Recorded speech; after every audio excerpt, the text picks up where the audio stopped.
Welcome back. Today's episode is for the bunkers. And if that word is new to you, a bunker is someone who, during conflict or emotional intensity, goes inward, goes quiet, withdraws, shuts down, not to punish anyone, not to win, but because your nervous system has hit a wall and there's simply nothing left to give. If you're a seeker listening, stay. Because understanding your partner's experience from the inside out is one of the most powerful things you can do for your relationship. What I'm about to describe might change everything about how you interpret their silence. I want to ask you something, Bunker. When you're in the middle of a conflict and you go quiet, what is actually happening inside you? Because from the outside, it looks like you don't care. Like you've checked out.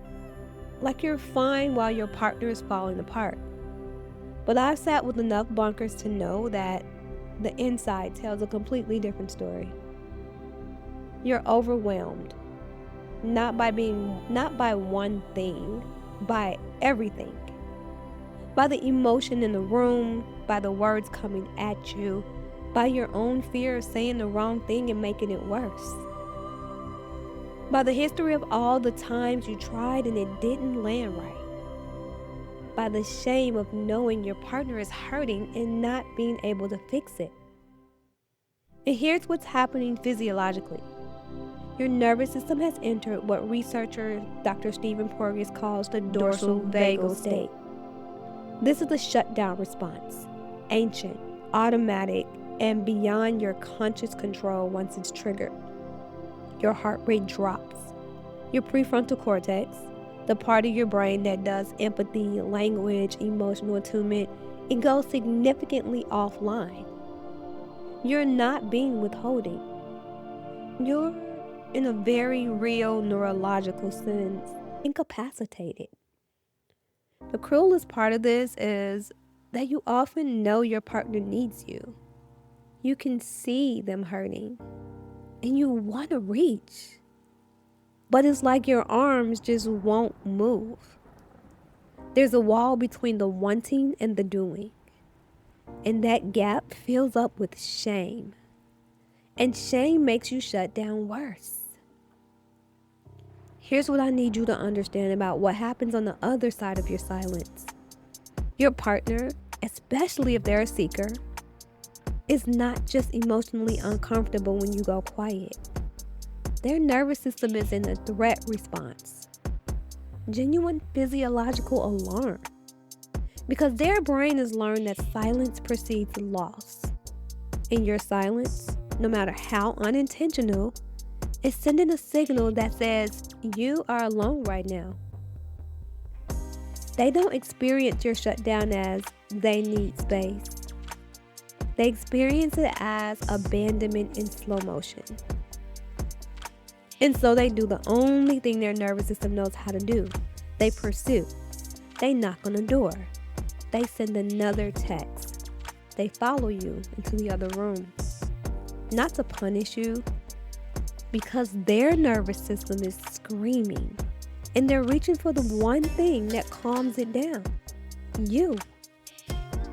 So you retreat further, and they pursue harder. And the loop accelerates until someone shuts down completely or someone explodes. And neither of those is a resolution. The thing that could interrupt this entire cycle is something so small, it almost seems too simple. But I promise you it works. I call it the "I'm still here" signal. And it's exactly what it sounds like.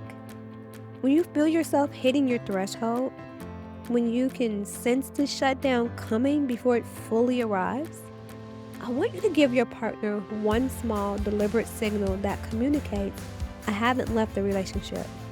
I've just hit my biological limit. This can be physical, hand on their arm, eye contact held for 3 seconds with a slow nod, a brief touch on the shoulder as you pass them. It can be verbal, and I mean brief, just 5 words. I'm not gone, I'm overwhelmed. Or I need 10 minutes. I'm coming back. Or even just, I hear you, I can't right now. Here's why this changes everything. Your partner's nervous system is scanning for one piece of information. Have I been abandoned? The I'm still here signal answers that question. It says the attachment is intact. This is a pause, not a departure. And when the seeker's nervous system gets that signal, even a small one, the urgency drops. Not completely, but enough. You're not being asked to have the conversation before you're ready. You're not being asked to perform emotional availability you don't have. You're being asked to make one small gesture that keeps the tether from snapping while you go get your resources back. And here's the practice. I want you to identify right now what your signal is going to be. Choose one. Make it something you can do even when you're overwhelmed. Something small enough that it doesn't require you to be fully online. Is it a hand on the arm? A specific phrase? A look? Choose it. Tell your partner what it means. Do that when you're calm, not in the middle of conflict. Say, when I do this, it means I'm overwhelmed and I need some time, but I'm not leaving. That conversation had once, from a regulated state, can change the entire architecture of how you fight. Bunker. I want to close with something I mean very sincerely. The shame you carry about this pattern is one of the heaviest things in the room during conflict. And shame makes regulation harder. It adds weight to an already overloaded system. So I want to offer you a reframe. You are not emotionally unavailable. You're a person whose nervous system learned to protect itself, and by extension the relationship, by shutting down. That was smart once. It kept things from exploding.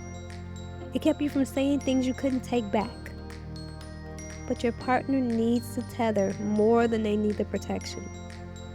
They need to know you're still there even when you can't fully be there. And that one small signal is how you give them that, without requiring anything your system currently can't provide. Tomorrow's episode is for both of you. A joint tool I call the Space Protocol. It might be the most practical thing I share all week. I'll see you then.